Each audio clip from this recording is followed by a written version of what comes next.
stand and say the Pledge of Allegiance. I pledge Allegiance to the flag of the United States of America and to the republic for which it stands, one nation, under God, indivisible, with liberty and justice for all. Okay, so just a reminder that it's a roll call vote for all votes, so I'll just call your name and then if you can respond aye or no after I call your name, okay? So is there a motion to approve the agenda? Motion to approve the agenda by Lynn. Second by Sunny. Motion by Lynn, second by Sunny. Any further discussion? All those in favor, Jennifer? Aye. Shannon? Aye. Lynn? Aye. Sunny? Aye. Kara? Aye. Jason? Aye. Okay, the agenda is approved. So now we've got comments and requests from visitors. So unfortunately, the phone number that was on the agenda is not working. So the alternative phone number that we have tonight for any comments from visitors would be area code 320-292-2925. So one more time, 320-292-2925. And if anybody has comments, please call in. We'll wait about 30 seconds to give people opportunity.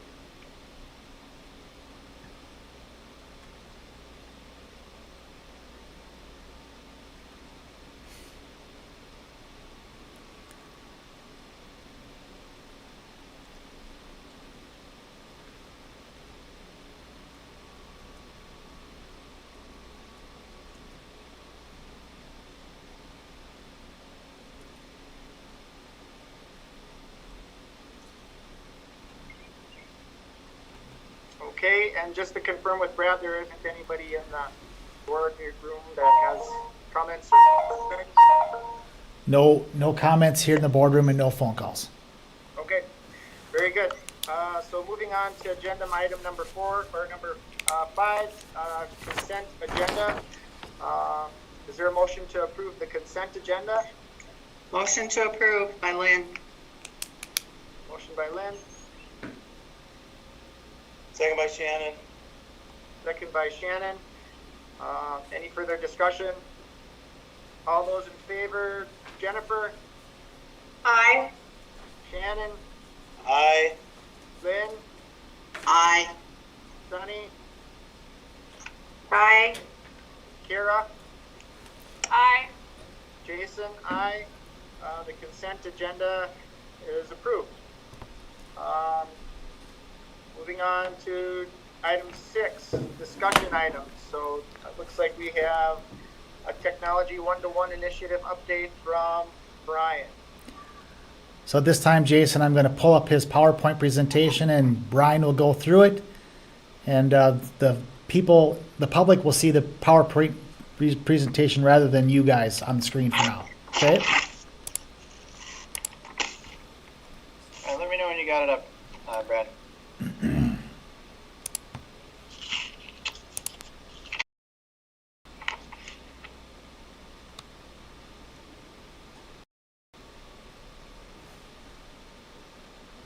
Oh, are you seeing it?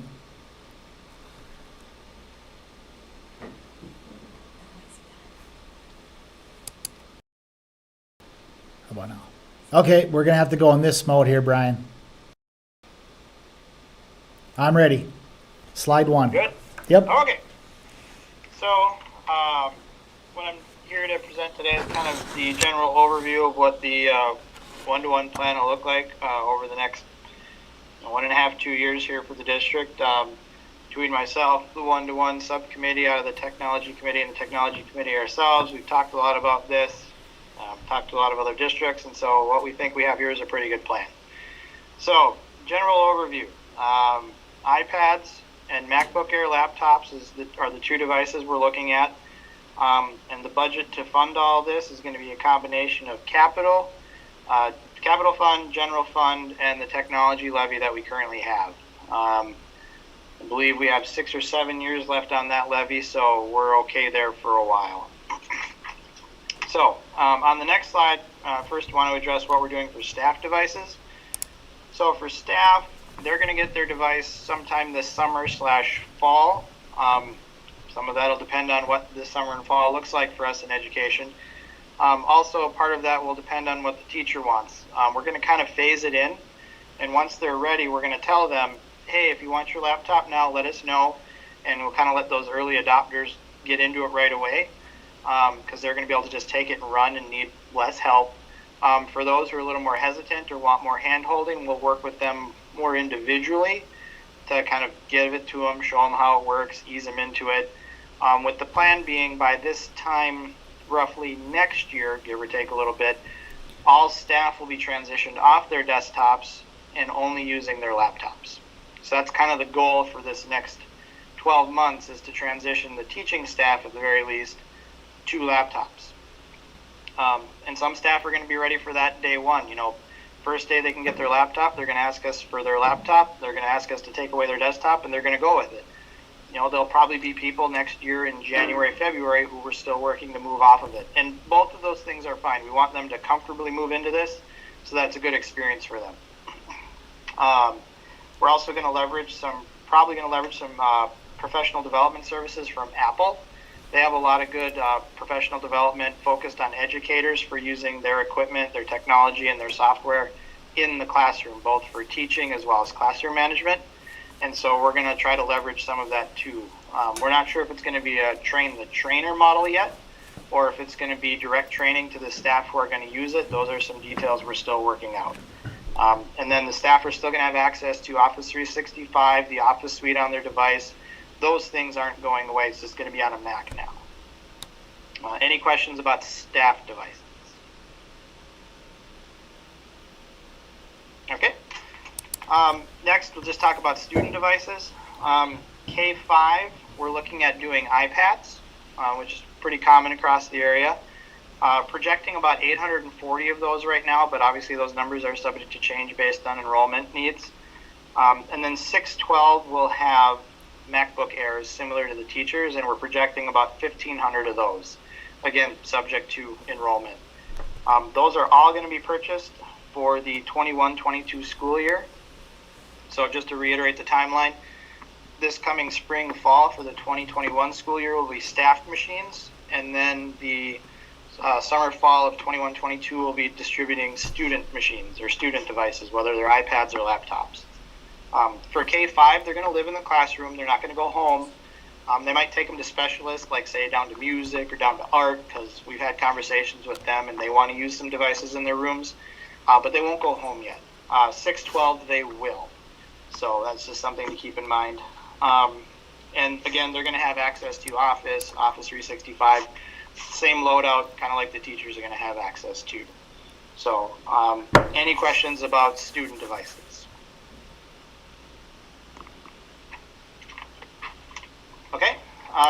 So in terms of software, obviously I've talked about, the Office suite's not going away, which is something that a lot of people are interested in. But other things to note, we're going to be implementing an LMS.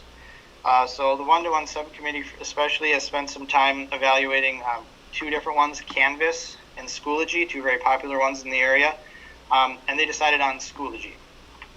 And so we're going to look at rolling that out probably this summer into fall to give teachers a year with it, kind of start experimenting with it, trying to use it in some of their classes before we're full one-to-one, so that when we do go one-to-one, they have some familiarity with it. It's just one less thing they need to worry about when they have 30-some kids in their classroom with a laptop. We're still going to have Teams like we're using now. Teams does have some functionality, the most obvious one being what we're using right now, this video conferencing. Schoology doesn't have anything that competes with that. They do have something like this, but in the conversations with their rep, they said, you don't want to use it, to be honest. You're better off using Teams. But they actually have some direct integrations with Office 365 and with Teams specifically to make it pretty smooth and seamless. And so we're going to leverage those tools to kind of integrate the two products. Things like we're doing here in the school board, or what we've done for admin teams or different groups, probably still leverage Teams exclusively, but we may find some features in Schoology we want to use. That I can't say for sure yet. But Teams isn't going away. We're just going to use it in a different capacity. And then to manage all these devices, because we're bringing in, if you did the math, over 2,000 devices here over the next couple of years, we're going to leverage a mobile device management solution called JAMF. You may have heard of it, JAMF. I don't honestly know if it's an acronym, but it's called JAMF. And it's specifically targeted at Apple products for mobile device management, iPads and laptops. So we're going to manage all the devices from a single pane of glass, one utility to manage all of it. We'll be able to deploy apps, manage settings, kind of do some what we call federation, which allows us to manage logins and usernames and passwords, nerdy stuff. But the point is, it's a very robust program. Other districts are using it around the state. It's very successful. Actually, they're a Minnesota-based company. At least they were originally. So excited to go ahead with them.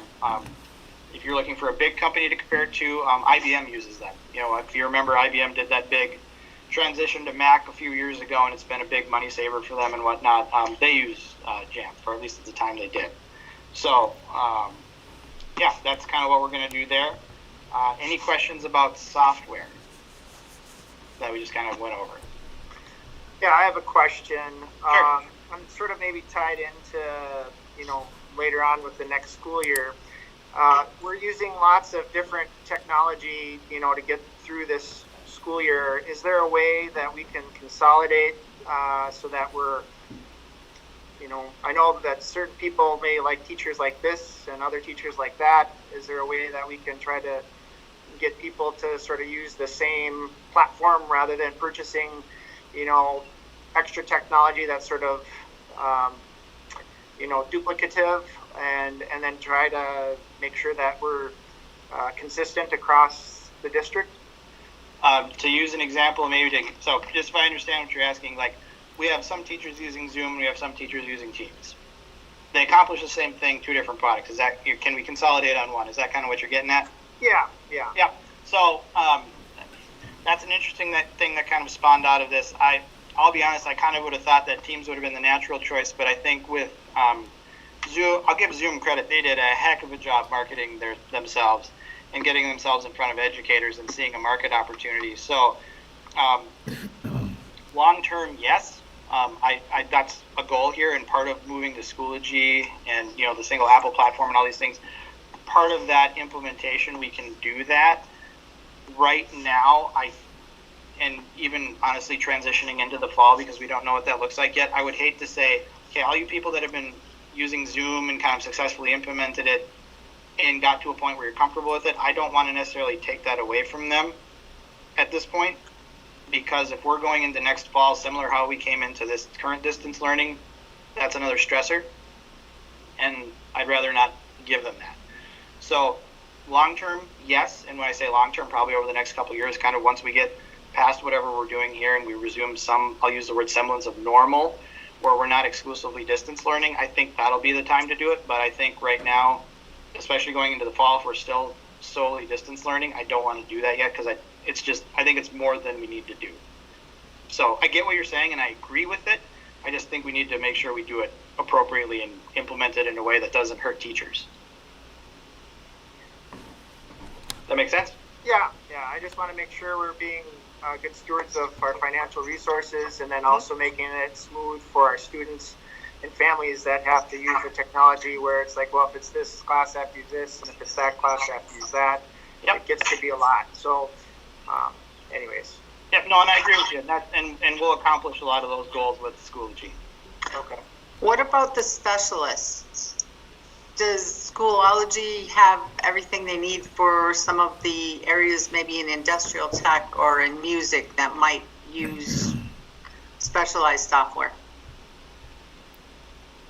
So Schoology, Canvas, we have Moodle right now. Those are platforms that you can kind of base your class off of. So when Schoology came out, one of their selling points is we're a lot like Facebook. The interface looked a lot like Facebook. Now it's evolved a little bit since then. But the tools in these different platforms aren't necessarily class specific, like you wouldn't necessarily say, well, we only can use Schoology for math, reading, and social studies because of how the platform works. We can't use it for English, art, or band because it's about the content you put in. So our teachers have their content. They've digitized a lot of things. Those pieces of content they would upload into Schoology. They would create, quizzes and assignments in Schoology, and then the students would interact with them through that. So in like industrial tech, they might be doing a woodshop class and they may have a quiz. Well, instead of delivering that quiz on paper, they could do it electronically through Schoology. It's the method of delivery. Different classes are going to benefit from it differently. Obviously, like English or social studies, where it's a little more writing and research and not as maybe hands-on or messy cutting wood, they might see a different benefit or use case from it than what industrial tech does. But all the classes are going to be able to utilize it. It's just a matter of how. Platforms like Schoology and Canvas do have plugins and add-ons that you can have that expand their functionality. Like we use Nearpod, which is I don't entirely know how to describe it. It's different than Schoology, but they use it in their classroom for like classroom interaction. There's things like Kahoot, where there are these or Quizlet. That's another one where you can plug these plugins in and expand the functionality of your class. So, picking on social studies again, they might use Quizlet to deliver quizzes for whatever reason. We have a subscription for it. They like it. English has no red ink. If there's a no red ink plugin or a Turnitin.com plugin, like for plagiarism checking, they might utilize that. So when a student uploads a paper into Schoology, it can leverage the functionality of like no red ink or Turnitin.com for those features. So it's going to be pretty customizable. Everybody's going to use it different. It's a really abstract answer to your question, but all the classes will be able to benefit from it. Okay, what about some of the curriculum we've been buying the last couple of years do have online components, Yep. especially the reading language arts one. Yep. How does that fit in? If it has a plugin or extension that can be used within Schoology, we can look at leveraging it to try to tie into a single pane of glass, if you will, to try to keep everything in one platform. In other cases, it just may be a different website that we have to go to access those particular resources. So it's going to be a case-by-case basis of the curriculum we have and how do we make it adapt to the LMS that we're looking at implementing. We have a lot of them, and I honestly don't have an answer for every individual specific one. Okay. To that point, I'm just wondering how many people on the technology committee are part of the curriculum committee, because I would think that that's going to be pretty closely related as far as how being able to deliver the curriculum. So I want to just make sure that we're not picking technology that maybe curriculum isn't aware of, or Well, no, Jason. So we have. I don't know all the names off the top of my head that cross committees, but I can say it wasn't only the tech committee that looked at it. We have the one-to-one subcommittee, which is some tech committee people, some people from other committees, and then also on the last one we did, because we wanted to target some elementary, we brought in some other teachers as well. I can't remember who it was because we did this last week. We brought in different players for this, and so I'm confident in this. I think it's going to be good. I'll be honest, we're not breaking any barriers here doing this. We're playing catch up at this point. We're one of the few districts that's not heavily implementing an LMS. And so whether it's Canvas or whether it's Schoology, this is something we need to do, especially if we're going into a one-to-one. So I don't have any concerns about this. I understand where you guys are coming from, but this is something that we really need to do. I also want to jump in that this has been discussed at what we call our all committee chairs.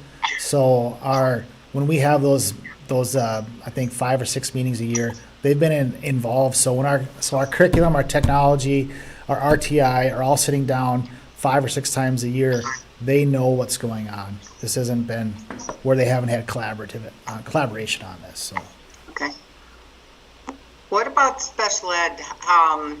Will all with the special needs students be getting one, and are their programs, is it going to work for the special ed needs? Yes. Right now in special ed, especially with IEPs, a lot of times there's technology tied to that, typically an iPad. And so for those individual cases where we need to make those decisions, we'll adapt as necessary. It might be a ninth grader who has an iPad because their IEP dictates it, not a laptop, or their special ed programming dictates something not even an iPad or a laptop. And we'll address those needs individually, one-on-one, as we need to. Okay, thank you. I think the last slide, Brian. Yep. So the last slide, this one's the doozy of all the bullets. I consolidated them all into one. So obviously we wrote a big one-to-one policy for this.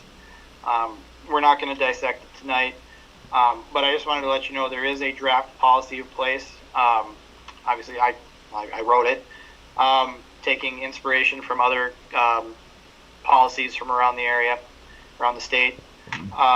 The one-to-one committee subcommittee looked at it, made some suggestions. I made the adjustments. The admin team has looked at it, like the full admin district leadership team has looked at it. There was some suggestions. We made some edits. The technology committee kind of just now has finished reviewing it. Nothing really big came out of that. So in my opinion, the next step, assuming there's no big blow-ups from the tech committee that I find in the morning, would be to probably send it to the board policy committee to kind of start looking over some drafts of it, to make sure that they're okay with it. There's nothing in there that conflicts with anything or it conflicts with any interests we might have, so that we can start getting some readings on that. It doesn't necessarily need to be in place for next year because we're not going to have one-to-one students yet, but I'd like this to be done, kind of ratified, if you will, far enough ahead of time so it's one less thing we got to worry about, because next year's going to be busy and we're going to be sharing a lot of information with parents, and this is just one thing we want to have done. So I don't need to read all, I can read all the bullets. Can I read this? God, this is small. Okay, so there are a couple different chapters in the policy, and it kind of breaks down acceptable use, receiving and returning your device, care of your device, protecting and storing your device, using your device at school, managing your files and saving your work, software that's on the device, and repair and replacement. So that covers the gamut from here's what the policy is going to be or the procedure is going to be for checking it in and out during the year, to here's what your responsibility is for saving your work, to if you lose it, these are the consequences, to there will be a tech fee of some sort attached, just like all the other districts are doing. So it covers all those gamuts, and then there's the forms at the end saying, yes, I understand, this is something I'm being given and I need to be responsible for it, like we do with any other checkout equipment. So you'll get a chance to go over this. Honestly, it's pretty boilerplate. It's not very different from what other districts are doing. They all kind of read the same. Most of it was just what order they were put in and whose logo was on it. So, but yeah, there's a policy and it's pretty well ready to go to you guys at the board. I can try to answer any questions about it. Otherwise, I think just waiting for a review is probably safe.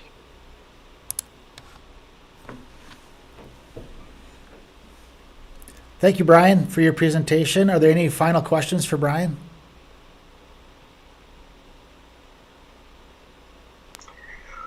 Okay. Okay. But just Thanks, as a Brian. note, if you guys have anything after this, certainly reach out, email me. I'll do my best to answer them via email or however you want to get a hold of me. So, all Thank you, Brian.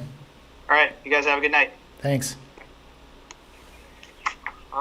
So moving on to item B, under discussion, graduation update from Brad.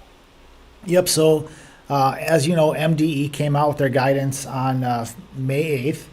And at that time, we had a few ideas in the hopper. And since then, we have landed on waiting until July 11th for a graduation ceremony, in hopes that we'll be allowed to use the football field for the ceremony. So that's being planned as of right now. We do have a backup date of July 12th. Again, 6:30 p.m.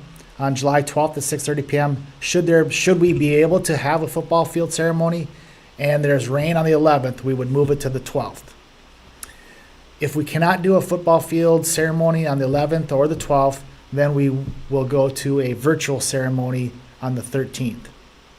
So between, I believe it's the 27th, when our seniors can pick up their caps, gowns, cords, all that graduation paraphernalia. They will take pictures and then send those pictures in, and we'll be creating a virtual graduation ceremony alongside with planning a football field ceremony should the guidance be relaxed for those types of large gatherings. So we have 2 plans in place, and that's where we've landed on for graduation. So you said the 27th, is that the 27th of May or June? 27th of May, when the kids can pick up their caps, gowns, and all of that. Yep. If you have not seen, we have a great video of our seniors on our website. I encourage you to watch that. It is a really nice video. I believe there were some students behind it that did some of the work in a class with some adults. So that's a really nice video.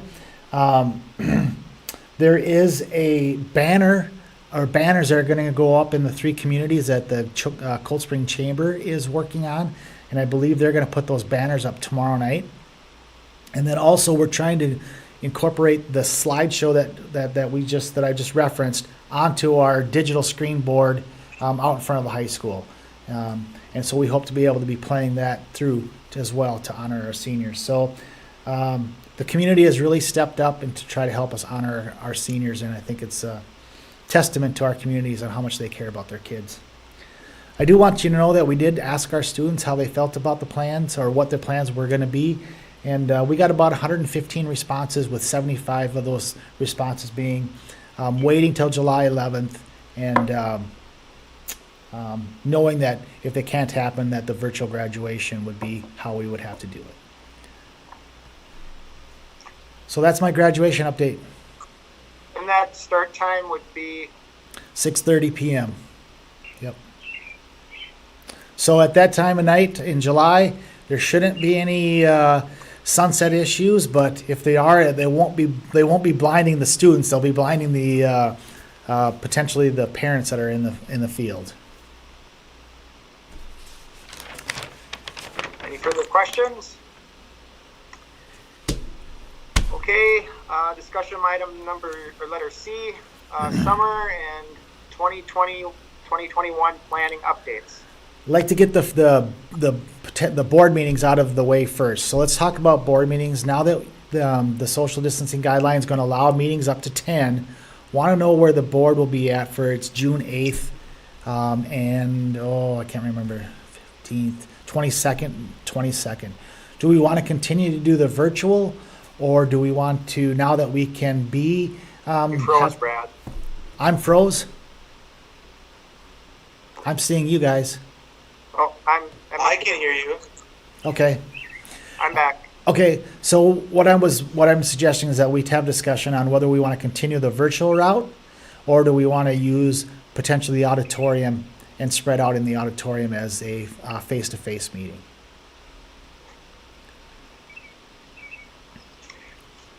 Your thoughts? I think the auditorium would work. I mean, if we do have visitors, then there's more space for us as a board and for that, if that were to happen. I would prefer to start getting back to face-to-face meetings if we can. So if we have the space, I'd say let's use it. I agree. This is Shannon. Okay. I agree also. That was Lynn. Yep. I agree. I think we need to at least have a discussion for policy. Are we going to have a policy on wearing masks or no masks? How are we going to handle that? Kara? Yeah, I'm fine either way. I think the technology is working okay. I understand the need to be in person too, so I'm fine either way. As far as masks are concerned, Jennifer, I think the CDC, it's a recommendation. I would recommend it, but I don't believe I can force you to do it.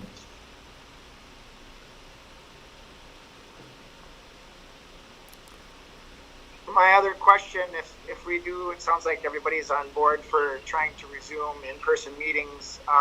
Is there a way to maybe try to get a meeting with Bruce, one of those meetings? Or is that too soon with other stuff that we haven't maybe talked about because of this teleconferencing?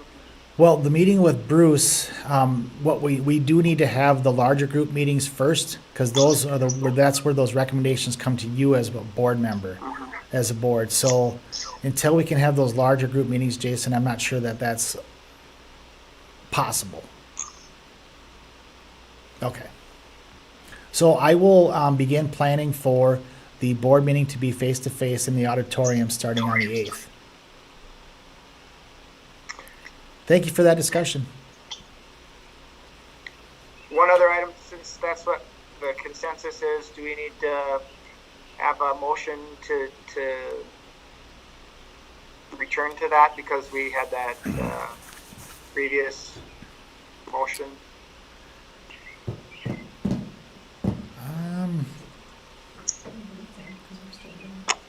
Wasn't the resolution that we passed just giving us permission to have a virtual meeting? It wasn't saying you have to. Yeah. And so if that's the case, Correct. then I I think don't so. think we would need to pass another, this would require an additional motion or. Yeah, I think you're right, Kara. So Okay. I'll just make sure that it's advertised when we do the next board meeting that it will be in the auditorium so that public notice is out there. We're still going to live stream it. We'll still have, what's his name? Just Brad. Oh, Brad. How could I not know Brad Bussey? Well, I'll still have Brad make sure that he's there to set up the live streams. So, okay, I'll move on to other summer planning. As you know, MDE came out with summer guidelines. I believe that it was out last Thursday or Friday on summer school. So I just need you to know that they are going to allow summer school. It can be in one of two forms. It can be in a hybrid model, which means there can be some face-to-face following the CDC and MDH health guidelines of social distancing, sanitizing, masks, those types of recommendations. And then, or it can be distance learning. At the high school, we are going to start the credit recovery program in June through our ALC, and Steph Rugemer, Mark Jensen, and Nate and Jake are working on that to have that ready to go. One of the other components of summer school is that we are to give our teachers 2 days of planning time for this, so we'll have to figure out how that's going to happen. Right now, our extended school year, so for those kids who have extreme special needs that require summer school on their IEPs, we are still thinking August for now. We're not really too interested in more distance learning for them at this point, but now that there can be a hybrid model, some face-to-face, we're going to discuss that again on Wednesday and see if we want to kind of change direction on that or not. That is the same case with our K-8. Again, we were planning on August. Now that we have some new guidelines that would allow some face-to-face, do we want to change course? So we're having that discussion on Wednesday. Summer feeding will continue through June 30th, and we will be working on the rest of the summer in the next couple of weeks. And then we just figured out our board meeting. So, community ed. We did again receive guidance on how to work forward with our community ed programs. And so we have to look at what those CDC guidelines are, those Department of Health guidelines, and see where we can fit some of our programs in. We definitely want to have some summer school programs or summer community ed programs, and we want to get working on that right away and how we can do that in a 9-to-1 setting and what classes can go and what classes can't go with that. We have some facility discussions around that as well to have this week. Brad, has there been any guidance on facility use as it pertains to gyms or outdoor fields, weight rooms, that kind of stuff? There is, and I can send it to you, Sonny. The indoor stuff is really difficult. The outdoor stuff is going to be a little easier. Quite honestly, the list of things you can't do is so great. I don't know if we'll be able to make what they're asking us work and those types of things, whether it be Can you have a softball camp, football camp, those types of things? So we really have to look that over and go, can we offer something that will be meaningful to the students? And how can we do that to best keep them safe? Right.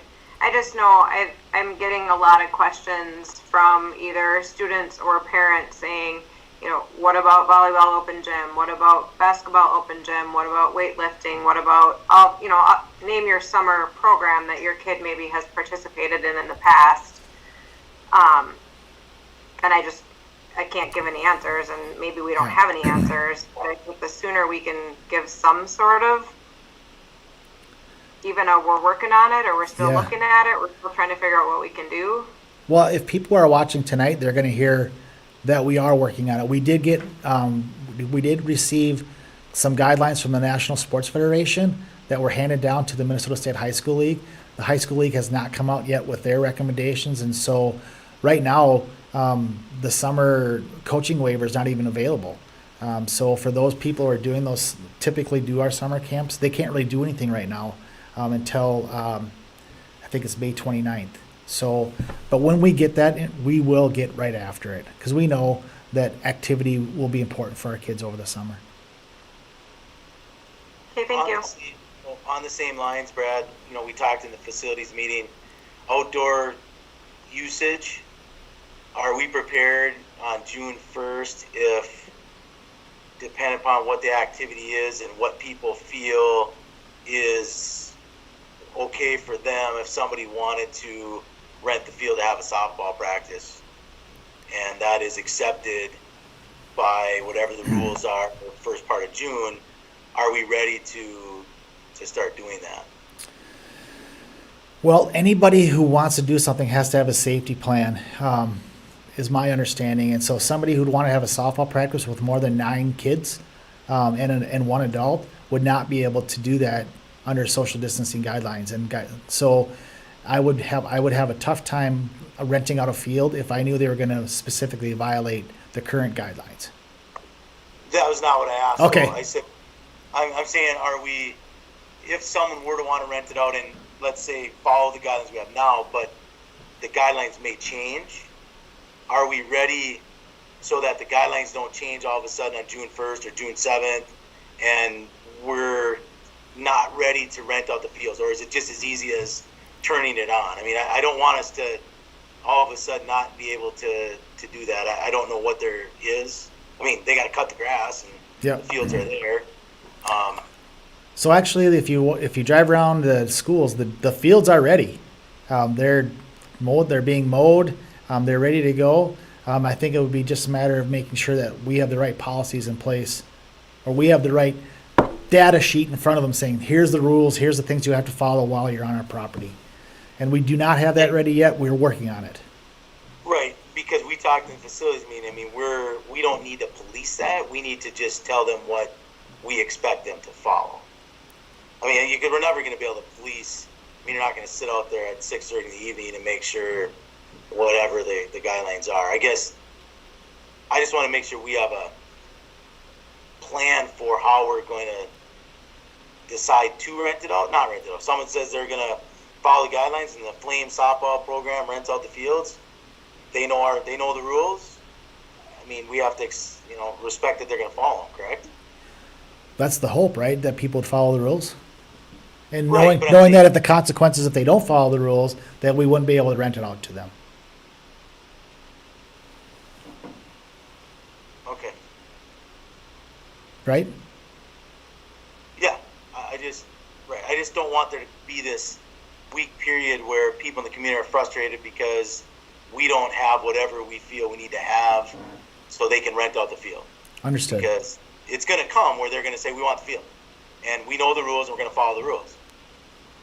Again, I don't know that it's our job as a school district we can't sit there and police it. We just have to have the documentation that says this is what we expect you to do. I just want us to be ready for that so that we don't further frustrate the space needs that people are going to have, because the outdoor usage is going to be, it's what people are going to be after, because that's going to be accepted before any indoor usage is. Correct. So again, we talked about making sure we do our part as a community to be able to help these different groups and get kids out there. So again, just making sure that we don't slow that process down. Understood. All right, thanks. Moving on to childcare. So we did get guidance today or last week that we will be able to use Spartan Spot. We at this point are planning to start on June 3rd. We're going to reduce the hours just a little bit. We are required to prioritize our tier 1 students, which would be those critical healthcare workers' families. But we will be allowed to work with our tier 2 and tier 3 students as well. So that will all be one of those, how much staff can we afford to put in place in order to work with the size of the 9-to-1, so the 9 kids to 1 adult ratio that we have to be in. So we'll be looking at that. The governor did come out just in the and I'll give that in the legislative update that, part of the $91 million that states are going to get, he wants to see be put into childcare. So we're hoping to get some reimbursement that way in order to keep those ratios down for the safety of our students, while also giving a Spartan Spot. So we are planning to have Spartan Spot ready to go starting June 3rd. Again, as I said, we're continuing to look at our current programs and what we can offer and adapt within the guidelines through social distancing. So that's what's going on for our summer planning.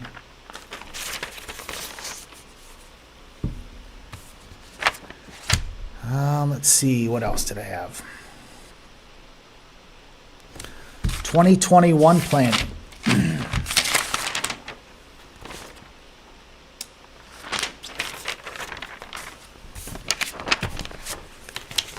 We talked about our goals and looking at what our goals potentially be for our 2021 planning. And we're also following very closely on what types of methods or potential changes we might have to do to start the school year with. So our goal this summer will be to be flexible and have multiple plans ready to go for how school is going to start in the fall. With these things in mind, looking at our students' mental health, looking at their social and emotional health, continuing to put technology on our plates, any long-range facility planning needed to address a number of items, our strategic plan, finishing that work up, and then transitioning back from distance learning to in-person learning, and then potentially having, again, on the plan that we need to know that it could potentially that we have to go back to distance learning. And so the admin team right now is developing a survey to send to our older students and to our parents on what went well during this distance learning period, what could we improve on, and so should we have to go back to this next year at any time or in years to come, what are those things that our families are telling us that went well and where we can use improvement. So that's going to be coming out here next week as well. Brad, is your administration team having any discussions about a hybrid distance learning, in-person learning in the fall? So what I mean by that is if we're still under some sort of maximum number of people, the idea of at least getting our students back to some sort of in-person, having some of that social connection. So I think the reason why the state MDE came out with the guidelines of going to a hybrid model in the summer was to try that out. Okay. Not only are they worried about the safety of our students, but I think they want to see if something like on this scale, like an AB model, for example, like some students might come in on Mondays and some students would only come in on Tuesdays. Would that kind of a model work, and how we could then incorporate that into a potential school year? So I think that's the idea behind it, and I believe that will be part of our planning as well. Okay, thank you.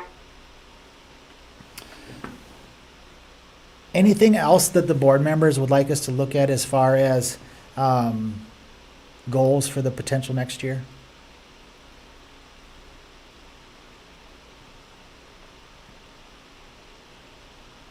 if there is something that you're thinking about, would you be willing to email that me before Wednesday, when we'll have our next administrative meeting discussion on that?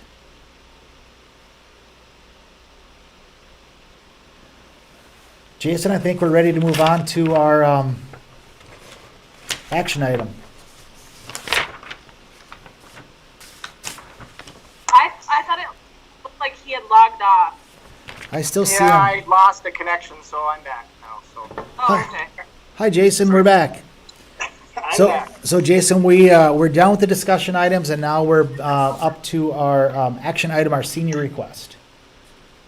Okay, so let's, the senior class request, go ahead, Brett. The request is to end school for seniors on the 22nd. It's an annual request, and I recommend we approve it. Any further discussion? I'll make a motion to approve it. This is Lynn. I'll second it. Oh, go ahead. Motion by Lynn, second by Shannon. Any further discussion? All those in favor, Jennifer, Aye. Shannon, Aye. Lynn, Aye. Sunny, Aye. Kara, Aye. Jason, aye. Okay, that brings us to administrative and board reports, the superintendent report. I believe that I missed in the previous discussion items, the item about moving to elementary specialist change. Did I miss that, Holly? It was attached. It was attached. Are there any questions about the change in the elementary specialists? Yeah, I do. I'm just curious, can you quantify, I just want to make sure I'm understanding it correctly. So in terms of, it looks like the music component will be less than it was before. Like, if you were to add that up in hours, like how many hours less per week are students going to get of music? So they won't get any less in music. What they'll get less of is the opportunity to be in a elective choir. Okay. That was the addition for this year, was the elective choir, and that is that's what would be missing in the reduction from the retirement. Okay, that answers my question. Thank you. Okay, sorry about that. Sorry about that. So moving on to my report, you can see the enrollment report. Happy to report that in May we did not lose any students. So everybody hung in there through May as far as enrollment. I believe that puts us, oh gosh, what do we say, 63 students over our projected number when we built our budget. So that's a good thing. Beth, do you have any comments on that? Just that comment you made is based on our original budget. A revised budget included our increased enrollment that we saw from September. Thank you. And then the next report from me is our legislative report. So as you know, our legislature adjourned, and unfortunately they didn't get all their business done. So we'll be looking for a special session, probably June 12th, I think is what I've heard today. But Education Finance 4415, as I've been talking about all along, did pass, and there's some provisions in there for schools. One of the more important ones is that student absences won't trigger truancy referrals through this distance learning. So that, that's good for students that won't happen. There's some revenue or formula adjustments that will help districts be held harmless through the distance learning. As you know, our MCAs were waived for 2020. There's be some federal funds coming that the governor will be working on, and that would be my next piece to talk about. But again, MSBA did a really nice job of giving that weekly advocate update today. So if you need to see what all of those provisions were, please check on that. As I said, the governor is gonna have control of about $91 million in federal CARES Act dollars. I think they have, and so he has prioritized these topics. So he's going to prioritize technology for K-12 students to assist their learning, summer school program for students who need additional support, wraparound supports like those students would need in a full community school. So he wants to make sure that their social and emotional and their mental health is being taken care of. And there's also a separate piece in there to make sure that our tribal colleges and equity is targeted through the support of a teacher preparation programs. So those are where the governor is looking to spend those. They call them GEAR dollars, or GEAR Government Emergency Education Relief Funds. And then there's some child development block grants. And this is where we're hoping that we'll get some support to provide increased access to supports to reduce child care costs for working families who are essential workers and on the front line. So I believe there will be some help to those critical workers for their kids who come to our Spartan Spot in the form of some type of aid that will help us make sure we're open for those kids. So those are probably the most important pieces that we see in that $91 million that Rocori will hopefully see here shortly. So that is my legislative update.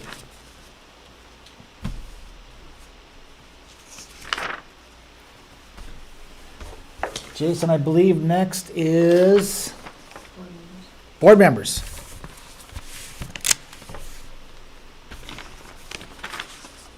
I can go first. This is Jennifer. I serve on the technology committee, and we've met a number of times, specifically the one-to-one initiative.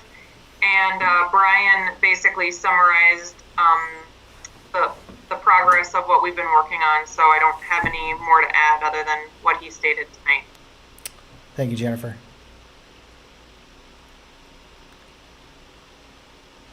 Any other committees met that I'm not aware? Oh, yeah, my next, sorry. Yeah, my committees have not met that I report on. Sunny? My committees have not met. Shannon? No, Lynn? I don't have a committee that met, but Schools for Equity had a Zoom meeting last Thursday, and I did participate in that. And they were asking the members of the school districts that belong to see what our priorities were if there's more federal funding, and also to give the governor some feedback on how he's using it. And the two areas that, well, actually 3 areas came out of that call. There are still some districts that wanted to see some of that money going to broadband, because there are areas that people aren't able to get internet. And I'm thinking we even have some areas in our district where it's not good. They were talking about making sure money went into Fund 4, which is the early childhood and community ed area. And there was also some questions on how bus contracts were being paid. I think they kind of resolved that, but there are some districts that are having problems with that. And then the other thing that was part of that discussion was Brad Lundell, our Schools for Equity director, was asking, what if the state's budget gets worse? What do school districts want to see? Do they want to see cuts, or do they want to see shifts in funding? And nobody had really good advice on that. I think most people felt more comfortable with shifts, but there are some people that brought up that if the budget gets worse, they'd rather just have it cut and deal with it and not have to try and deal with money being shifted from one year to the next. So I don't know if we need to give Schools for Equity any of our thoughts on that. He did say if we had thoughts, we should email him. Lynn, I do want to let you know that before I left on Wednesday, I did email Brad with my list of concerns that I wanted to see. Technology, early childhood support, community ed support, and also making sure that your zip code doesn't matter when it comes to funding. Those were my 4 areas, which sounds similar to what you saw in the Zoom meeting. That Zoom meeting is recorded, and so if you go down on C's website, you can see the full Zoom meeting. I watched part of it today. Jason, I think that's it for board reports, committee assignments. Yep, I think my committee, Ben Stearns, meets on Wednesday, so I'll have that, and then looks like we'll have a policy committee meeting coming up in June, and then just one other item with me being the chair, I just wanted to maybe get some feedback from the board if we wanted to do a board self-evaluation or not this year.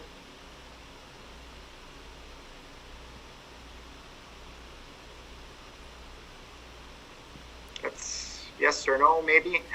That's called crickets, Jason. One thought I guess I had, and it's sort of past the point, is it would maybe be nice to sort of have it in the middle of the term, like Jennifer came on, so if we did something like in that January, so then she has like a year under her belt, and, with this year, I think Sunny and Shannon are up, and so there'll probably be a changeover. So I want it to be meaningful and valuable, for the people that are on it if we decide to do that. And I don't know if changeover, coming potentially is a good time or not. So. I think board evaluations are good, but this has been an odd year in trying to evaluate what we've been doing because communication has been definitely different doing board meetings through this. I'm not sure this is the best year to evaluate it. I think it's a good thing to keep in mind. I know it's MSBA's recommendation that boards do this. I think it might make sense to do it, as Jason, you were talking about timing. I think it makes sense to do it more at a halfway mark between terms. I think that that's a point where you have enough information about the board and how it's working and functioning, but then you also have some time to react and adjust to the information that you find. So I think it's a good idea. I think the timing's just a little off, and I do agree with Lynn that it is a little bit of a strange year.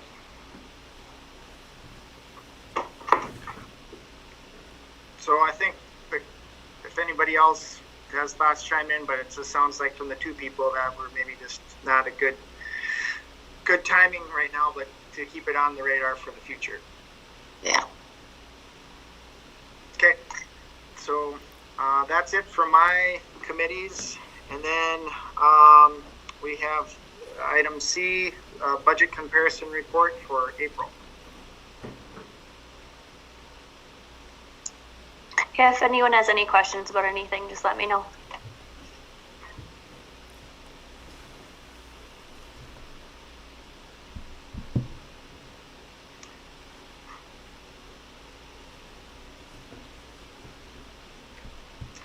Okay, and then item D, the superintendent evaluation update. So I did get the 360 information back from Brad's direct report. So I'll be working to try and get that information out to Brad and the board members within the next day or so. And when I send that out, I will also send out opportunity for you to complete the survey too. So I sent it out to 12 individuals, and I think I had 9 respondents. So I think 75% is a pretty good response. So, and then any questions on that? Okay. And upcoming events and activities. I think just to that point that we sort of talked about earlier, I think the plan is then for our next board meeting to be in the auditorium, not the board room. Is that correct? Yeah, I just don't know if I can guarantee 6 feet distance between all board members in the boardroom. Yeah. Especially if we have any other visitors. So we can maybe try to make sure that space is available for us at least through the summer. we'll have to figure out something else once school starts, because then there'll be more usage or something. Yep. So, otherwise, it's just the Benton Stearns meeting on Wednesday, and everything else is to be determined, other than graduation, which we talked about earlier.